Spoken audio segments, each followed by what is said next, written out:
Hey everyone, it's Vintage Vinny, and welcome to another antique store haul. Everything I'm going to be sharing with you today came from a new antique mall that I discovered in Pennsylvania. Let's go ahead and check it out.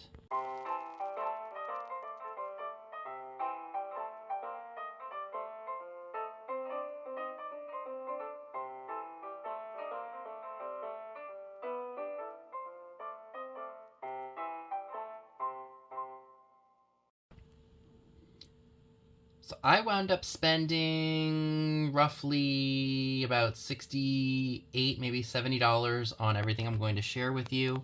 Some things are for sale, some things are to keep for myself. So without further ado, let's go ahead and check out what I was able to find. So this is really cool, this little green basket here. It unfortunately does not glow, but that does not stop the niceness of it. That's just great to put on a table, maybe put a couple of mints or something in there. Just fun. These are marked RB Japan. They are caroler, boy and girl. There is the RB Japan mark. I do have a piece of Jasperware. Have no idea on the age. Magic Eraser should clean it up, no problem. No maker's mark on it. So that's really cool. That's almost like a sage green color. So I'll do a little bit more research on that. Found this little awesome skyscraper bottle. I have no idea what it held at one point. Maybe it held perfume, or maybe it held some kind of like pharmaceutical liquid. I have no idea, but thought it was just really cool to have. So this is a Easter ink. It says it on the bottom. I couldn't remember what it said. Easter Unlimited ink, Hong Kong. So that's probably from the 60s or the 70s possibly. This is really cool. This is a Gazelle typewriter ribbon tin. It is marked Underwood Black Record Medium.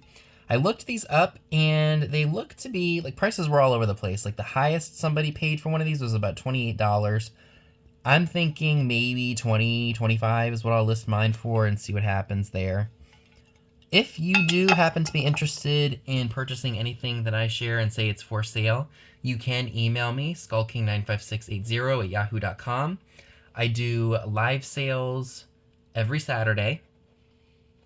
And if you do make any claims or you would like to make a purchase outside of the live sales, I will hold the items for you until Sunday, so that way if you make other purchases, I can just ship everything all at once, just to make it easier for you and to save you on shipping costs.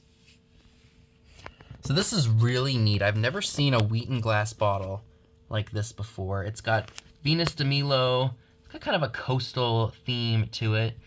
I liked this one better than the other one that they had, and I think this one was actually in better shape.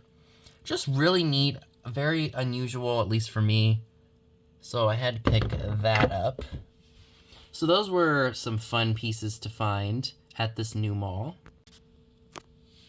Some more fantastic finds. These are adorable. I actually got these at a different store that I didn't find a whole lot at, so I'm sharing them with you all in this haul. These are a cutesy bear salt and pepper shakers. They're larger. Super cute, no damage. They are marked Japan on the bottom. I found this piece in a shop that was literally behind this other store that I went to.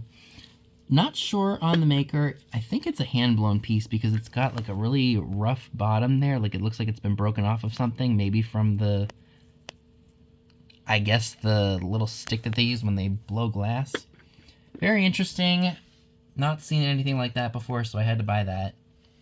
These are really, really cool, you guys. These are coasters, and they have images of ladies from the 50s on it. After I share the next item, I'll go ahead and unnest those so you guys can see each of the different images.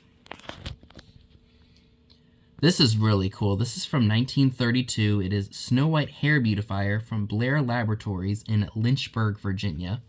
I love the imagery of the 30s lady and the 30s gentleman. I think that that is just absolutely cool. Here is what the back says, and it has that year, 1932. The new style package was adopted at that time, and the price was only $1/4 for this. Very, very different. I've not seen anything quite like that before, so I had to pick that up.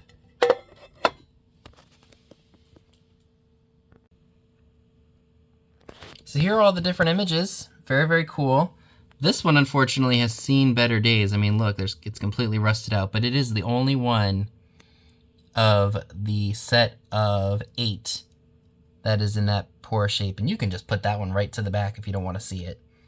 So I thought those were very interesting, and I love that they came with the original holder. And the fact that all of these are present and accounted for is quite remarkable, even despite that bit of damage on that bottom left one. So these are 2 fun little figures here. This, I think this is supposed to be an angel or like a fairy godmother or something. I'm leaning more towards an angel. She is a music box, and when you turn her, she plays Silent Night, so this is more than likely a Christmas item. She's in good shape. Unfortunately, the wiring has poked out. It tore off from here on the stitching, so I'm going to have to find a way to fix that. But she's in good shape nonetheless, and she does have a little star that is worn off, but or broken off, so I know I can fix that. And then we've got the obvious, the Pillsbury Doughboy rag dolls. I have no idea why I like these things. I think it just because it represents advertising, probably from the 70s, I would say. I know before the days of the internet, these actually used to sell for about like $20. Nowadays, you know, they're only worth what you're willing to pay for them, and I don't think I paid very much for them. In general, like this one I didn't pay much for, and the other ones that I have I don't pay very much for either, because, like I said, they're only worth what someone's willing to pay for them, and I usually don't like to spend more than $5 on them, unless it's one that's really unusual, one I've not seen before. So, yeah. That's the story with that. So I did pick up some media. When I was in Kentucky, I found one book on ladies' compacts, and sometimes when I see them, depending on how unique and different they are, I will buy them, and if the price is right. So these books are just fun to look through to, you know, see which ones are out there and which ones you should be keeping your eyes peeled for, even though they're not really, the value guides are not really accurate, but like I said, it's just fun to pilfer through here, see what cool ones are out there, and maybe keep your eyes peeled when you're at your flea markets, thrift stores, indoor flea markets, peddler malls, etc. So that was a really good price, so I picked that up. This is not old at all. This is a movie. This is Trainwreck, unrated, with Amy Schumer and Bill Hader. The week that I bought this stuff, I was having one of those weeks where it feels like I was bumping into everything. I was knocking things over, just dropping stuff, and I just felt like a train wreck. So I was like, you know, for $1, I'll take a chance with that and see if I like it. Looks like the guy who directed this movie is the same person who directed Bridesmaids. And if y'all haven't seen Bridesmaids, holy cow, you need to watch it. That is it. One heck of a frickin' funny movie. So I'm curious to see how this is going to be. If you guys have seen it, let me know. But I like funny, stupid comedies. That's just me. If it's funny, I laugh at it. So while perusing one part of the store that had some vintage holiday stuff, among some Homco and some other like really cheesy looking figurines, I scored this awesome Lipper and Man Caroling Santa Claus candle holder. Couldn't believe it was only $3. I snatched this puppy up real quick, and I didn't realize how valuable it was until I looked it up. I just liked it for myself because it's vintage Christmas, and it's a piece that I could actually afford. So it is, again, made by Lipper and Man. There is the original price tag from a place called McCrory's. There is the Lipper and Man sticker. It's in pretty good shape, I would say. You know, the cold paint's not all worn off on him. I absolutely love him, and he's going to look great with all of my other vintage Christmas ceramics. And if you guys want to see what one sold for, you can check it out right here. 2 people were able to sell one of these, just one candlestick, for $45. So a $3 investment was not too shabby.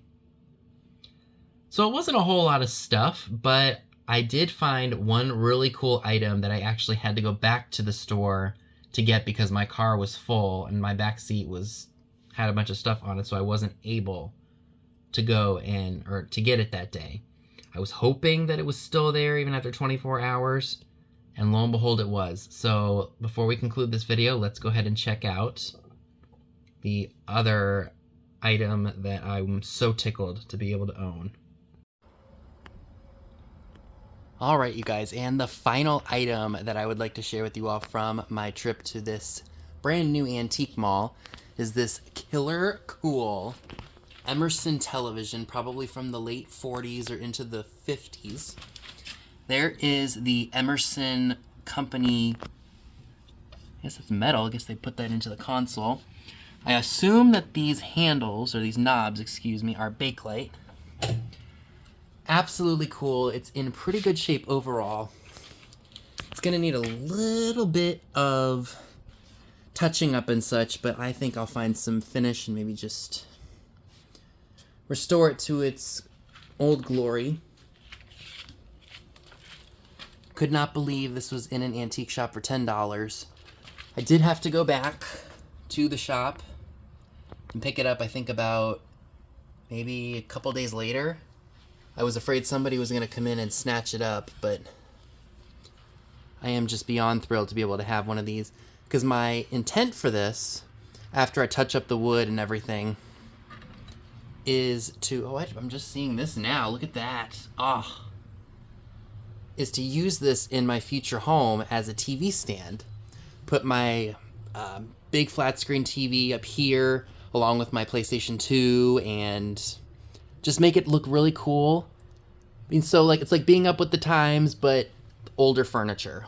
And like I said, this thing is in phenomenal shape. I don't even care if this thing works. I just think it is so stinking cool. So folks, that is everything I'd like to share with you all from my trip to this brand new antique mall in PA. Let me know down below in the comment section what were your favorite items.